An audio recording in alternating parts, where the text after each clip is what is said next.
Hey everybody, Nathan Fowkes here for part 2 of smashing through that wall to get to that professional level of rock solid artistry that we're all hoping for and working for. So in part 1, to set this up, we talked about how the daily habits that get us to that level, well, they're very difficult, very frustrating, and most likely we're not going to hold onto those habits as consistently as we need to. They won't stick unless we find a way to make them enjoyable, rewarding, and convenient. Because, hey, we have tough willpower, but willpower only gets you so far, and this has to carry you the rest of the way. You'll recall that last time I used the analogy of diet and exercise, where I really needed to get in shape and improve my health, and I utterly failed at it until I did exactly this thing. I found a way to actually enjoy the process, and then the weight I needed to lose, the shape I needed to get into, I was able to do it shockingly to me in 2 months. And so by the time we get to the end of this segment, I'll give you my 2-month program to getting artistically in shape. So we'll start by setting up our studio space in a way that really lends itself to giving us that rewarding, convenient quality. And I want to thank and just point you to my sponsor and where I have my online art classes. Self-study at your own pace, very affordable. My courses are geared towards the primary skills that you need as an artist, designing with color and light, environment design, composition, digital painting skills and techniques, both the foundation and the more advanced skills that you'll need wherever you are in the learning curve. We're here for you. So setting up our studio space, let's jump back in time to the early 90s, before I was at DreamWorks. When I was in that learning curve and trying to figure out how to do this, and my ramshackle studio space and the haphazard way it was set up was just not working for me. You know how it is. Maybe you have a favorite brush, assuming you do some traditional painting, and I promise I'm shortly about to break this away to digital painting, which is what most of us do professionally as well. But if you have a favorite brush that makes marks just the way you like, you know how it is. You're going to drop that brush on accident. It's going to roll under the bookshelf. You can't have just one of your favorite brush because it'll be gone. And that one little thing will break your momentum. And we cannot allow a single break to our momentum. You can't have one of the favorite brushes. You have to have 3 of them. So I set up with that kind of convenience in mind. I found the carpenter who made the animation desks and the painting desks for Disney. And I hired him to make me a custom painting desk. I was serious about this, my friends. Oh, I had a lot to learn and a long ways to go. But my attitude was, I cannot allow anything to stop me from being a professional artist. That's the dream. So I had that created and got everything set up just right. Right here on the side, I have all my references, flat files, the books that I was currently reading through, studying, and learning from. On the other side, I have my taboret table with my paints, my supplies, right there, all ready to go. At that time, we were working with acrylics. That was my primary medium. And so I used the Masterson Stay Wet palette. You'd pop that thing open, the paints are all moist, ready to go. When you fill up the palette, you pull that sheet of palette paper off and put a fresh one down, boom, boom, boom. Put the lid back on and it's all ready for the next day. In my taboret, here's all my supplies right there, ready to go in multiple. Then and now, well, I really love watercolors. And so all I had to do was pull this drawer out, spritz some water onto these watercolors. I'm ready to do my watercolors. All my paints, all my other supplies down here, convenient, just within arm's reach. I run out of a color. It's not an impediment or a break to my momentum. This is how intense I got about it. I had these jugs of water right there, so I didn't have to get up and dump out the dirty water in the sink and fill up the fresh water and come back. And I know myself too well. I'll go wandering off to the fridge, hoping I'll find some leftover chocolate cake in there or something, and then I'll get distracted and the momentum will be lost.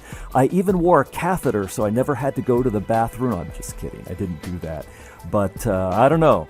I was intense about it. I put up these flat files. I had all this stuff, early 90s, the traditional days, and I put up these flat files behind me. I was serious. And it worked. It felt great. And I'm going to show you shortly some of the things I did in that studio that were greatly helpful for a few years down the road when I had an opportunity to show my work at DreamWorks and to get into that door. But back to my desk, I had this dry erase board set up right there, and I had listed there what I needed to do in general, what I was going to do this week, and what I needed to do today. So I am set up, ready to go. It feels great. It's an enjoyable workspace. It's a workspace that lends its way to momentum. So we'll jump for a moment from the early 90s to the late 90s when digital painting reared its ugly head. And it's adapt or die, right? We've got to evolve. And so when the time came, I adapted to that workspace and that setup right there ready to go in my studio space. Okay, so here I am. At the edge of the battlefield, am I ready to charge? Well, I've got my armor on at this point. I've got my tools, my weapons, but I don't have the skills. And even with that armor, even with those weapons, if I march out there, I'm dead. And I'm going to die real hard and real fast. So now I've got to get my skills. Let's do it. Let's pin down how and where to focus our effort. So we have your artwork, whatever it is you do. This talk is not about you doing what I do. Absolutely not. It's about you finding ways to do your thing. So we have your artwork. And your artwork is made up of the subject, of course. And you portray your subject in three ways. The way that you choose to render it, the color and the lighting design that you choose to bring to your subject, and the composition, the way that you compose the picture that depicts your subject. Okay, so we have to become experts, masters at those three things. And you can think of it in this way. You've got your subject, your content, and you've got your form, the way in which you choose to render your subject. And there are so many possibilities, so many different ways that you can depict your subject. So what we have to do is we have to give our subject a special emphasis. It needs to be about something. It needs to have purpose. And everything we do for a purpose. I mean, this is art. It can be any crazy thing. I mean, you can do a photoreal rendering, and that's fine if that's your thing. Or you may be just slapping paint, throwing paint at the canvas just to see if something interesting happens by chance. Doing that would be your purpose. Every image we do has a purpose. So you define right up front what that purpose is, and then you give that purpose, that quality of emphasis to your subject. And hear me when I say that your artwork will never be special until you give your subject a special emphasis. Okay, I'm going to say that one more time. Until you give your subject a special emphasis, your artwork will never be special. So that has to happen. So it makes sense that we're going to go through these things one by one. Let's just talk about rendering for a moment, because we've got to get this stuff and these tools to do what we want and need them to do. A very difficult thing to do just to get down rendering. Not even artistry, but just to get the tool to make the marks that we want them to make. And yet, people have done this. If we go to the most famous portrait in history, this was a breakthrough. Artists were right on the cusp of having the technical rendering ability to give compelling expression to their subjects. And this may have been the very first one to achieve it. Leonardo da Vinci, he did it. He developed the technical ability to render his subject in such a way as to captivate us for the last 500 plus years. And that was a quality of rendering that let him achieve that. Now, that was his thing. It's not necessarily your thing. I'm a big fan of the painter Richard Diebenkorn, both his more traditional representational work and his abstract work. To me, his work, his shapes, his compositions were extraordinary, a very different vision. It took a particular and distinctive technical rendering ability to use his medium of choice. Okay, that's a quality of rendering. So from rendering, we move into color. And I want to give you one tip about color. I want to show you one of the very first things that I did with my new setup, jumping back to the early 90s. You see those little studies on my desk? That's what I want to talk to you about.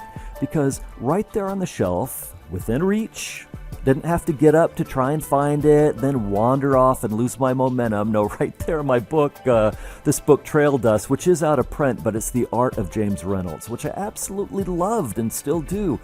It just had such a wonderful quality of color. Even though the work was representational, there was just this side-by-side vibration of color that was absolutely magic to me.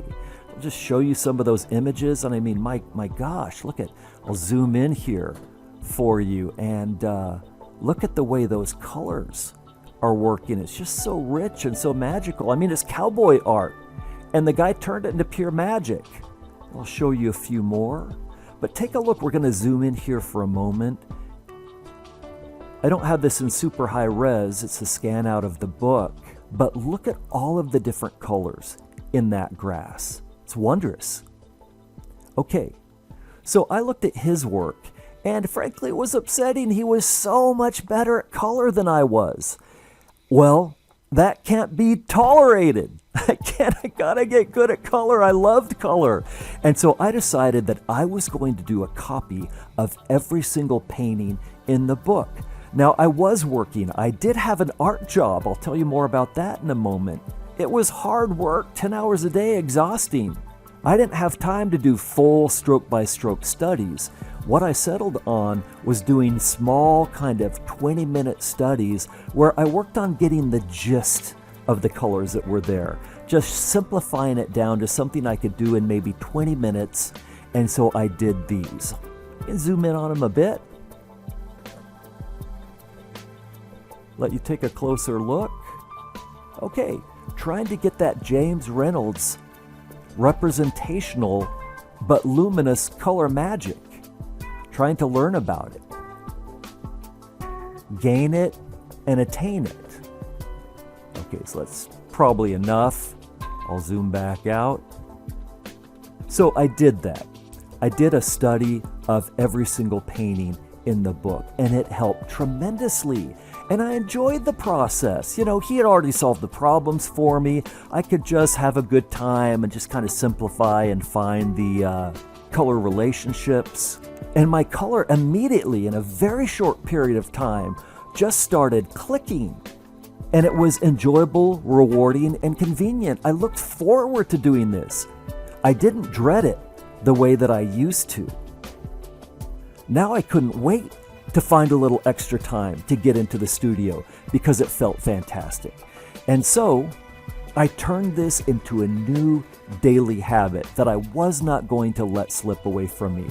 I love, at the time and now, the paintings of Edgar Payne. I tracked down anything I could find on his work. Same thing, small studies as quick as I could do them to learn as much as I could as fast as possible. I would freeze frame some of my favorite movies and do quick little renderings looking at the screen. Maybe you can, maybe a few of you recognize Blade Runner in there as well as some other things. That was tremendously helpful. And on the weekends and during my lunch hour, I got outside with a little sketch kit, a super convenient little set that I could pop open and be painting within 2 minutes. That made it possible for me to do a quick sketch anywhere and everywhere that I went, and I did. I did my regular life drawing session. I went to 3 life drawing sessions every week. I would make sure that I did little studies and paintings from imagination to make sure that the things I was learning and the things I was studying, well, that I could bring them back out and apply them to my own work and to my own ideas. So I was doing 3 things. I was doing master studies, life studies, and personal studies. It was quick, it was enjoyable, it was convenient, and so the daily habit built up momentum every day and more and more until the sun goes out. And my artistic muscles were starting to look better. I shed the weight, so to speak, the 20 pounds in 2 months. Well, in 2 months of doing this, just 2 months, I had a major improvement. And I didn't have to fight through it with willpower. I enjoyed it. So I'll see you next time with more ideas to smash through that wall and develop some serious artistic chops.